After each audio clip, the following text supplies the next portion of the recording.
हो गया, बैठ जाओ। चलो स्टार्ट करते हैं अपनी कहानी को, है ना। आज के इस सेशन में हम लोग ओम के नियम को सीखेंगे और ओम के इस पे फोकस मत करिएगा आप लोग, है ना, हम पे फोकस करिएगा। अगर हम पे फोकस करेंगे तो बढ़िया रहेगा, ठीक है। ओम का नियम क्या है, हालांकि मैं इसको फिर से पढ़ा दिया था लेकिन मैं फिर से एक बार रिकॉल करूंगा। ओम का नियम, है ना, ओम का नियम जिसकी अंग्रेजी होती है ओम्स लॉ। क्या चीज? ओम्स लॉ, ठीक है, ओम्स लॉ। अब क्या होता है ओम का नियम, है ना। कोई भी नियम अगर कोई देता है वैज्ञानिक तो उसका कोई ना कोई कथन होता है, और वैज्ञानिकों के कथन को कभी भी लिखते हैं तो वर्ड टू वर्ड लिखते हैं, ठीक है। अब ओम ने क्या कहा, ओम ने यह कहा कि मान लीजिए कोई चालक तार है। क्या है? चालक तार है। तो चालक तार की क्या पहचान होती है भाई? सब लोग बोलना, चालक तार की पहचान क्या होती है? अरे बोलो यार, एकदम ऑफलाइन क्लास है, मत समझो कि ऑनलाइन चल रहा है। क्या पाए जाते हैं? Free electron. जिसमें होगा फ्री इलेक्ट्रॉन वो क्या होगा? चालक। जिसमें होगा फ्री इलेक्ट्रॉन वो क्या होगा? चालक। और जिसमें फ्री इलेक्ट्रॉन नहीं होगा वह अचालक कहलाएगा। क्लियर है? कहीं भी अगर विद्युत धारा का चालन होता है तो किसके द्वारा होता है? फ्री इलेक्ट्रॉनों के द्वारा होता है। क्लियर है? तो मैं ओम का नियम किसके लिए पढ़ा सकता हूं आपको? चालक के लिए। किसके लिए? चालक के लिए। अचालक के लिए ओम का नियम नहीं है, अचालक के लिए नहीं है। इसे बोलते हैं इंसुलेटर, विद्युत रोधी। अचालक को क्या बोलते हैं? इंसुलेटर, विद्युत रोधी। क्लियर है? आई बात यहां तक समझ में? अब देखिए ओम का नियम क्या कहा। ओम ने कहा, मान लीजिए ये ओम जी खड़े हैं और आपसे कभी मुलाकात हो गई, है ना, ऐसे ओम खड़े हैं और आपसे मुलाकात हो गई, तो ओम ने अपना नियम दिया और उस नियम में क्या कहा? उस नियम में कहा यदि किसी चालक तार की भौतिक अवस्थाओं में, है ना, यदि किसी चालक तार की भौतिक अवस्थाओं में, नियम क्या दिया? यदि किसी चालक तार की भौतिक अवस्थाओं में, क्या चीज? भौतिक अवस्थाओं में, भौतिक अवस्थाओं जैसे क्या? जैसे ताप, दाब, आयतन, आयतन और क्षेत्रफल, है ना, क्या चीज? क्षेत्रफल। ताप, दाब, आयतन, क्षेत्रफल में कोई परिवर्तन ना करें। क्या करें?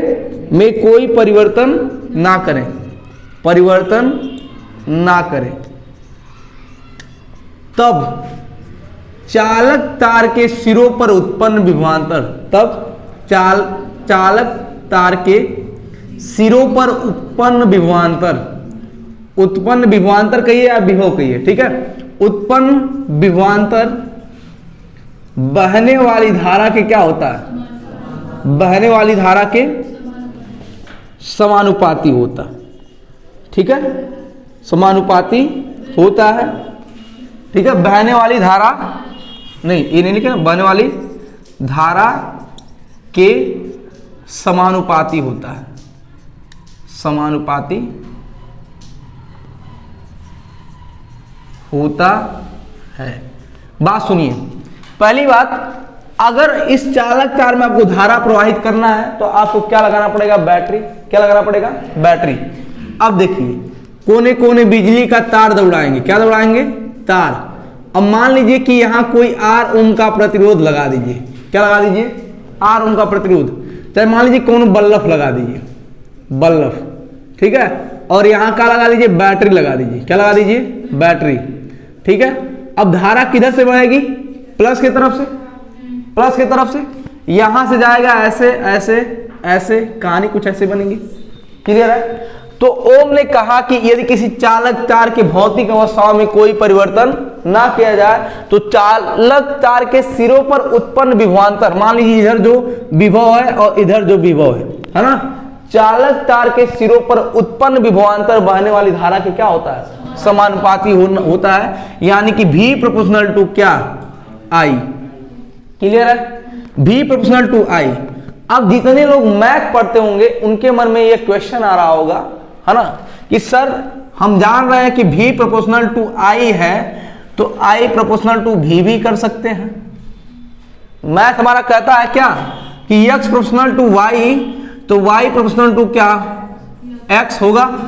मैथ के हिसाब से सही है, मैथ के हिसाब से सही है, लेकिन फिजिक्स के हिसाब से, भौतिकी के हिसाब से, भौतिकी कहता है यह सही है और ये क्या है, गलत है। ठीक है, कभी भी धारा विभव के अनुक्रमानुपाती नहीं होती, धारा विभव के अनुक्रमानुपाती नहीं होती, विभव धारा के अनुक्रमानुपाती होती है। अगर किसी परिपथ में धारा का चलना अगर पाया जाता है, इसका मतलब वहां विभव पहले से विराजमान है। जब तक विभवांतर नहीं होगा तब तक धारा चलेगी नहीं। किसी भी परिपथ में धारा चलने के लिए विभवों में अंतर, टर्मिनल विभवांतर होना क्या है, जरूरी है।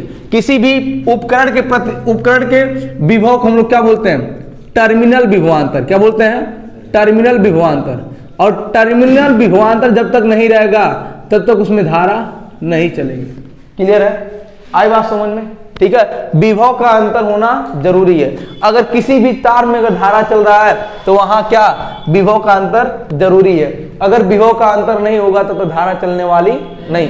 हम जानते हैं कि विभव हमेशा उच्च तल से किधर चलता है, निम्न तल की ओर, और विभव से क्या है, धारा है। जब विभव में अंतर न रहवा नहीं करेगा तो विभव प्रवाहित होगा नहीं करेगा तो धारा चलेगी क्या, नहीं चलेगी। तो हम कह सकते हैं V प्रोपोर्शनल टू क्या, I प्रोपोर्शनल टू V नहीं, यह ओम का नियम कहता है। ठीक है, अब कभी कभी बच्चे यह लिख के चले आते हैं, यह हरगिज गलत है।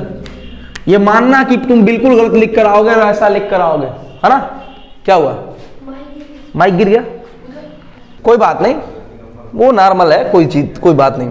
तो I प्रोपोर्शनल टू क्या है, I प्रोपोर्शनल टू V नहीं हो सकता, I प्रोपोर्शनल टू V नहीं हो सकता, कभी नहीं, नहीं हो सकता, नेवर, है ना। वो गाना नहीं है कि नहीं ये हो नहीं सकता कि तेरी याद ना आए, तुझे भूलने से पहले मेरी जान चली जाए, वही वाली बात है। इसको भूलिएगा मत कबो भी। अगर ऐसा करेंगे पक्का फिजिक्स में अनर्थ करके चले आएंगे। और फिजिक्स में हमको अनर्थ नहीं करना है, हमको कॉन्सेप्ट देना है। क्या देना है, कॉन्सेप्ट देना है। क्लियर है, तो हम कहेंगे कि V proportional to I proportional to V नहीं। तो ओम ने कहा यदि किसी चालक तार की भौतिक अवस्थाओं जैसे ताप, दाब, आयतन, क्षेत्रफल में कोई परिवर्तन ना करे तब चालक तार के सिरों पर उत्पन्न विभवांतर बहने वाली धारा के क्या होगा, समानुपाती। यहां तक बात पहुंचा। चलो अब V प्रोपोर्शनल टू क्या होता है, I। ये कौन कहा, ओम भैया का है। कैपिटल I लिख लो चाहे स्मॉल I लिखो, बात एक का है। अब V प्रोपोर्शनल टू क्या, ये अनुक्रमानुपाती का चिन्ह हटता है। तो साइंस में कभी भी कहीं भी अगर कोई अनुक्रमानुपाती का चिन्ह हटता है तो वहां कोई ना कोई कांस्टेंट आता है, नियतांक आता है, जिसका कोई स्पेशल मान होता है, स्पेशल वैल्यू होती है। ठीक है, यहां आ जाएगा R, जिसे हम लोग क्या कहते हैं, चालक तार का प्रतिरोध, जिसे क्या कहते हैं, चालक। जहां R एक क्या है, जहां R एक क्या है, नियतांक है, जिसे चालक तार का प्रतिरोध कहते हैं। नियतांक है, यहां तक आ रहा वीडियो में, ठीक है।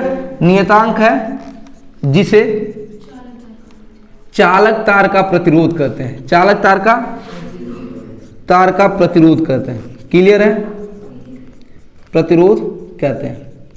तुम लोग मजा नहीं ले रहे हो उस क्लास का, है ना। एकदम शांत बच्चे बन के बैठो। यहां तक सबको आ गया समझ में, ठीक है। अब यहां तक जिनको ऑफलाइन में नोट करना है नोट कर लें, हालांकि आप पढ़ चुके हैं इसको। आप पढ़े उम्मीद नहीं, वीडियो इसकी देख लेना या तो स्क्रीनशॉट ऐसे मतलब भेज देंगे, है ना, ले लेना, ठीक है। वीडियो भी डाल देंगे, ले लेना, ठीक है। चलो जो सारे लोग पढ़ चुके हैं इसको, रोहित तुम पढ़ चुके हो, हाँ इसको पढ़े हो, ठीक है। चलो मैं इसको इरेज करता हूं, मिटाता हूं, आगे देखते हैं। ये ओम का नियम सबको क्लियर है। चलो अब ओम के नियम का कभी कोई सत्यापन भी देता है हाई स्कूल में। हम पहले ओम के नियम का थोड़ा सत्यापन करा दें आपको। देखिए बात नहीं, वीडियो को थोड़ा रोकिएगा, आगे बढ़ते हैं। अब हम लोग ओम का नियम खत्म कर लिए हैं। अब ओम के नियम का सत्यापन थोड़ा देखेंगे। ओम के नियम का सत्यापन, हालांकि इसमें पूरा सर्किट बनाएंगे नहीं, हम आपको ग्राफ के माध्यम से दिखाएंगे ओम के नियम का सत्यापन। हाई स्कूल में यही लिख के चले जाएंगे, आपको पूरा का पूरा नंबर मिलेगा।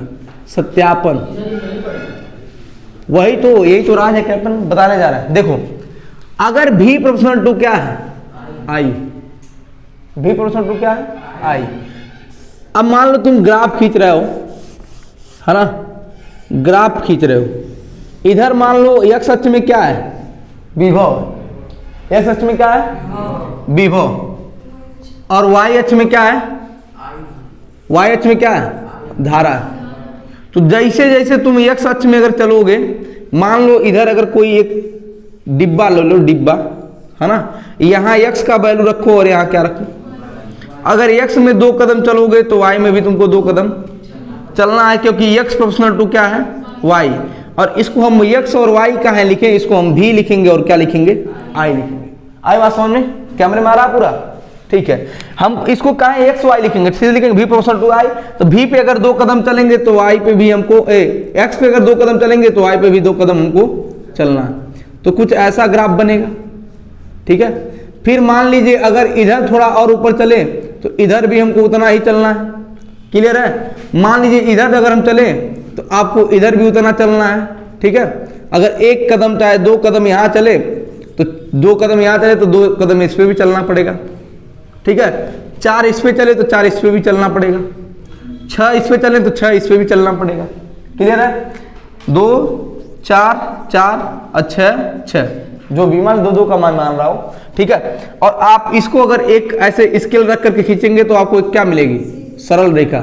इससे पता चलता है कि भी प्रोपोर्शनल टू क्या होता है, आई, है ना। अगर धारा और विभव और धारा के बीच में ग्राफ खींचने पर हमको एक सरल रेखी ग्राफ प्राप्त होता है, जिससे यह पता चलता है कि धारा विभव जो है धारा के क्या है, समानुपाती, क्लियर है। विभव जो है धारा के क्या है, समानुपाती है। जैसे जैसे हम विभव को बढ़ाएंगे वैसे वैसे धारा का मान बढ़ेगा, और जैसे जैसे धारा का मान हमको घटाना रहेगा तो विभव का मान हम क्या करेंगे, घटाएंगे। यहाँ कौन सा गाना चलेगा कि चोट तुम्हें लगती है तो दर्द मुझे होता है, प्रोपोर्शनल वाली कहानी है, ठीक है। क्योंकि विभव प्रोपोर्शनल है किसके, धारा के। तो जैसे जैसे विभव को हम बढ़ाएंगे वैसे वैसे धारा क्या करेगा, बढ़ेगा। जैसे जैसे विभव को हम घटाएंगे वैसे वैसे धारा हमारा क्या करेगा, घटेगा। यहाँ तक कहानी समझ में आई सबको। ये ग्राफ बना लीजिए और इसको अभी लिखवा रहे हैं, नोट डाउन करिए, ठीक है। चलिए, ओम का नियम क्लियर हो गया। अब ओम के नियम की थोड़ी सीमाएं जान लें हम लोग। ओम के नियम की सीमाएं है, हालांकि हाई स्कूल में नहीं पूछेगा, लेकिन आप जान लीजिए ओम के नियम की सीमाएं, है ना। सीमाएं मतलब क्या, इनका लिमिटेशन होता होगा। यह बड़े बड़े चालकों के लिए सत्य नहीं है। यह कह रहे हैं, ओम क्या कह रहे हैं, पहला ओम का नियम, सीधे एक बात लिख देना कि ओम का नियम बड़े बड़े चालकों के लिए सत्य नहीं है। ओम का नियम बड़े चालकों के लिए सत्य नहीं है, सत्य नहीं है।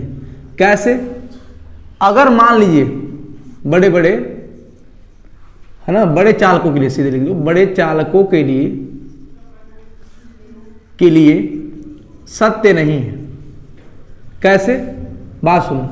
अगर मान लो कोई चालक है, क्या है, चालक है, और इसमें जब इलेक्ट्रॉन चलेगा तो इलेक्ट्रॉनों के बीच में क्या होगा, टक्कर, है ना, टक्कर होगा। अनुगमन वेग जब इलेक्ट्रॉन करेंगे, ड्रिफ्ट वेलोसिटी अभी तय करेंगे वह, तो उनमें टक्कर होगा। जब टक्कर होगा तो उष्मा निकलेगा। उष्मा के रूप में ऊर्जा व्यय होगी कि नहीं, आगे मैं पढ़ाऊंगा विद्युत धारा का उसमें प्रभाव, तो उसमें बताऊंगा। तो उष्मा के रूप में ऊर्जा व्यय होगी। तो कहने का मतलब यह है कहीं ना कहीं टेम्परेचर बदल रहा है। और ओम क्या कह रहा है कि ताप, दाब, आयतन और क्षेत्रफल सब क्या होना चाहिए, नियत होना चाहिए, यानी कि उसमें कोई परिवर्तन नहीं होना चाहिए। क्लियर है, आई बात समझ में। ऐसा ओम कहते हैं। लेकिन मान लीजिए किसी चालक में अगर लंबे समय तक आप धारा प्रवाहित करेंगे तो क्या ओम का नियम सत्य रह पाएगा, नहीं ना। इसीलिए बड़े चालकों के लिए ओम का नियम सत्य नहीं। ये उसके उसमें लिख लो, सीमा में लिख लो, है ना। लिखो, उसके बाद आर बताया तुमको प्रतिरोध, यहां तक नोट करो, कोई बात नहीं, वीडियो को चलने दीजिए, है ना। कहां गया मिटाने वाला, यहां तक लिख लीजिए। अमित, मिटाने वाला कहां गया, वही जो लिखवाए है यहाँ पे, चलो ठीक लिख लो। बड़े चालकों के लिए सत्य नहीं है। समय का मान अधिक हो जाने पे भी इनका नियम गलत हो जाता है। आगे आप 12th में पढ़ेंगे, है ना, और भी इसको विधिवत। आइए, चलिए अगली हेडिंग हम लोग पढ़ेंगे अब प्रतिरोध। क्या पढ़ेंगे, प्रतिरोध। बात को सुनिए सभी लोग। अब हम लोग प्रतिरोध को कैसे समझेंगे, कैसे पढ़ेंगे, इस बात को देखेंगे। प्रतिरोध जिसे हम लोग बोलते हैं रेसिस्टेंस। क्या बोलते हैं, रेसिस्टेंस, क्या बोलते हैं? रेसिस्टेंस। इसकी अंग्रेजी क्या है? अब देखिए, प्रतिरोध को हम लोग दिखाते हैं किससे? कैपिटल आर से, क्लियर है? और आंतरिक प्रतिरोध को, यह क्या है? बाह्य प्रतिरोध है। क्या है? बाह्य प्रतिरोध, ठीक है, बाहरी प्रतिरोध, नॉर्मल प्रतिरोध। और आंतरिक प्रतिरोध को हम लोग दिखाते हैं किससे? Small are. स्मॉल आर क्या है? बैटरी का आंतरिक प्रतिरोध। बैटरी का आंतरिक प्रतिरोध। अब बैटरी का आंतरिक प्रतिरोध क्या होता है, अब हम बताएंगे आपको, सुनिएगा। बैटरी का आंतरिक प्रतिरोध का मतलब यह है कि जब हम किसी, बैटरी जो होता है उसमें लिक्विड होता है, विद्युत अपघट्य होता है, क्लियर है? तो अगर उस विद्युत अपघट्य में आयन का जब प्रवाह होता है, उस समय जो आयन का विरोध होता है उसी को हम लोग क्या कहते हैं? आंतरिक प्रतिरोध कहते हैं, क्लियर है? इसको हम लोग किसे डिनोट करते हैं? स्मॉल आर से। मैं इसको अभी स्पेशल इसका फार्मूला डेरिवेट कराऊंगा, आप चिंता में मत रहिए। पहले आप ये समझिए कि प्रतिरोध किसे कहते हैं। What is meaning of resistance? प्रतिरोध का मतलब क्या होता है? देखिए, पहली बात, प्रतिरोध का डेफिनेशन हम लोग कई तरीके से सीखेंगे। हम जानते हैं कि V प्रोपोर्शनल टू क्या?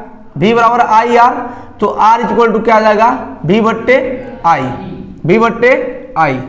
लेकिन यह अभी हम लोग दूसरा डेफिनेशन इसका करेंगे अभी यहां से। लेकिन पहला डेफिनेशन क्या है? पहला डेफिनेशन कई डेफिनेशन हम आपको सिखाएंगे। पहला डेफिनेशन यह कहता है कि विद्युत धारा के मार्ग में उत्पन्न अवरोध को, विद्युत धारा के मार्ग में उत्पन्न अवरोध को हम लोग क्या कहते हैं? प्रतिरोध। क्या कहते हैं? या विद्युत धारा को जो उपभोग करे, जैसे bulb, refrigerator, TV, cooler, mobile, ठीक है, ये सब क्या है? प्रतिरोध है। कहने का मतलब विद्युत धारा को जो खपत करे, क्लियर है? तो विद्युत धारा के मार्ग में उत्पन्न अवरोध को हम क्या कहते हैं? प्रतिरोध कहते हैं। या विद्युत धारा का जो क्या करे? विरोध करे, उसी को हम लोग क्या कहते हैं? प्रतिरोध कहते हैं। पहला डेफिनेशन, ये पहला ओरिजिनल डेफिनेशन, कि विद्युत धारा के मार्ग में उत्पन्न अवरोध को हम क्या कहते हैं? प्रतिरोध कहते हैं। क्लियर है? आई बात समझ में? विद्युत धारा के मार्ग में उत्पन्न अवरोध को हम क्या कहते हैं? प्रतिरोध कहते हैं, ठीक है? या किसी चालक तार का वह गुण है ना, चाहे किसी चालक तार में प्रयुक्त वह उपकरण जो धारा का क्या करे? उपभोग करे, उसे हम लोग क्या कहते हैं? प्रतिरोध कहते हैं। क्लियर है? ठीक है, आइए बात को समझिए। पहला डेफिनेशन लिखिए कि विद्युत धारा के मार्ग में उत्पन्न अवरोध को, पहला डेफिनेशन, विद्युत धारा के मार्ग में उत्पन्न अवरोध को प्रतिरोध कहते हैं। क्या कहते हो? प्रतिरोध कहते हैं। क्या कहते हैं? प्रतिरोध कहते हैं। कभी कभी मेरे दिल में ख्याल आता है, इसे किससे प्रदर्शित करते हैं? इसे कैपिटल आर से प्रदर्शित किया जाता है। किससे? कैपिटल आर से प्रदर्शित किया जाता है। ठीक है, अगला पॉइंट, इसका मात्रक ओम है। इसका मात्रक, देखो मात्रक कैसे निकालेंगे, बात सुनो हे विद्वानों, हमें पहचानो। देखो इसका मात्रक हो जाएगा 2 ठे, यहां से लिखेंगे बी का मात्रक क्या? वोल्ट, और धारा का मात्रक क्या? एम्पियर। पहला मात्रक इसका हो जाएगा वोल्ट प्रति एम्पियर, या इसी को बोलेंगे क्या? ओम। समझिए बात को, बात सुनो। पहला मात्रक छोड़ो यार, पहले समझो।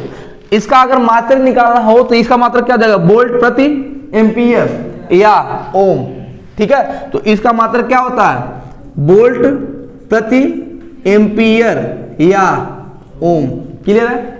यहां तो नोट डाउन करिए आराम से बकायदा। अमित जी वीडियो रोकिए, आप यहीं डेस्क लगा लीजिए ना। नोट डाउन हो गया रोहित? आप करो, हो गया नोट डाउन? अभी नहीं, वो नोट कर रहा है,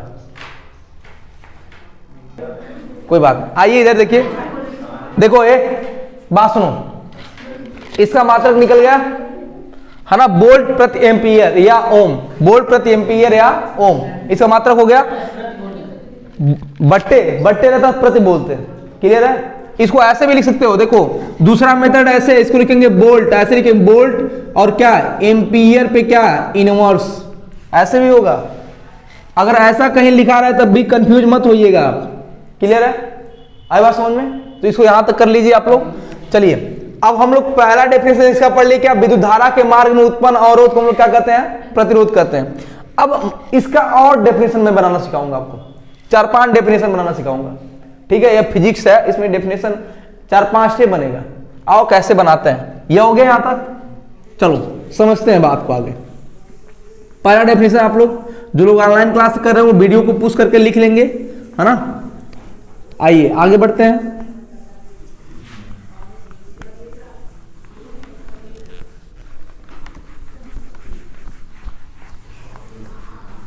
चलो अब देखो दूसरा डेफिनेशन, R इक्वल टू क्या, V बट्टे I। तो हम लिखेंगे क्या, विभव और धारा के अनुपात को क्या कहते हैं, प्रतिरोध कहते हैं।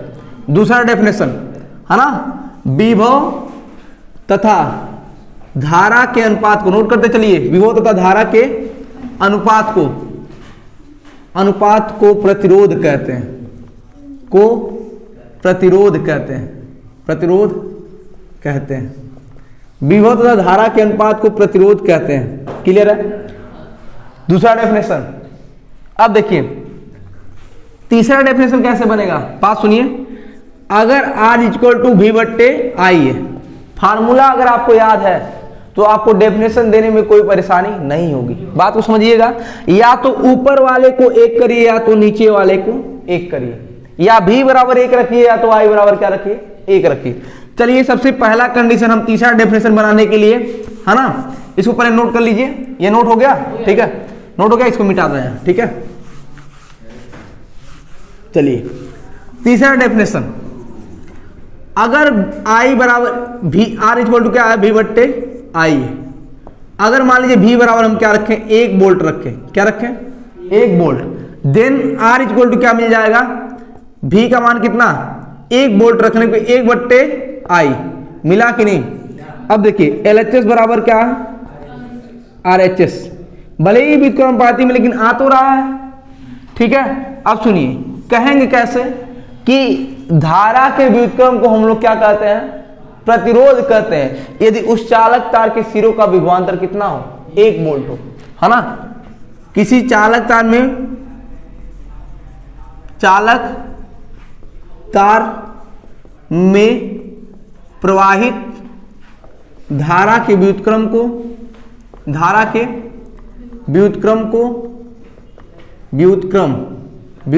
को प्रतिरोध, 1 मिनट, व्युत्क्रम, है ना, व्युत्क्रम को प्रतिरोध कहते हैं, कहते हैं यदि चालक तार के सिरों का विभवांतर, तार के सिरों का विभवांतर 1 वोल्ट हो, कितना हो, 1 वोल्ट हो, तब यह डेफिनेशन सत्य है। यहां तक नोट करिए, है ना। चौथा डेफिनेशन हम इसका निकालेंगे, अगर हम I का मान क्या कर दें, 1 एम्पियर कर दें, क्या कर दें, 1 ampere, then R equal to V बट्टे क्या, 1, R equal to V, LHS बराबर क्या, कंफ्यूज होने वाली कोई बात नहीं है, RHS, LHS बराबर क्या, RHS, LHS बराबर क्या आया ना, V, R equal to V, सही है ना, क्यों भाई। चलिए, है ना, किसी चालक तार के यदि किसी ऐसे लिखेंगे, यदि देखो डेफिनेशन कैसे बोलोगे, यदि किसी चालक तार में 1 एम्पियर का परिभाषा, 1 एम्पियर का धारा, सॉरी, यदि किसी चालक तार में 1 एम्पियर का धारा प्रवाहित करने पर चालक तार के सिरों में उत्पन्न विभवांतर ही उस चालक तार का क्या कहलाएगा, प्रतिरोध कहलाएगा। क्लियर है, फिर से यदि किसी चालक तार में 1 एम्पियर की धारा प्रवाहित करने पर उस समय उस चालक तार का जो विभवांतर होगा वही चालक तार का क्या कहलाएगा, प्रतिरोध कहलाएगा। दो डेफिनेशन लिखेंगे, क्या लिखेंगे, यदि किसी चालक तार में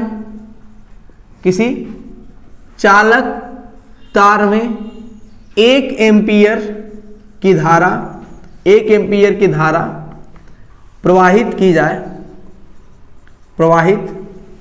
की जाए तो चालक तार के सिरों पर उत्पन्न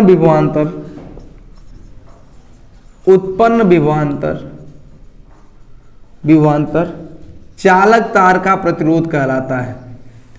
चालक तार का प्रतिरोध कहलाता है। प्रतिरोध कहलाता है। क्लियर है? यहां तक नोट करिए। हाँ,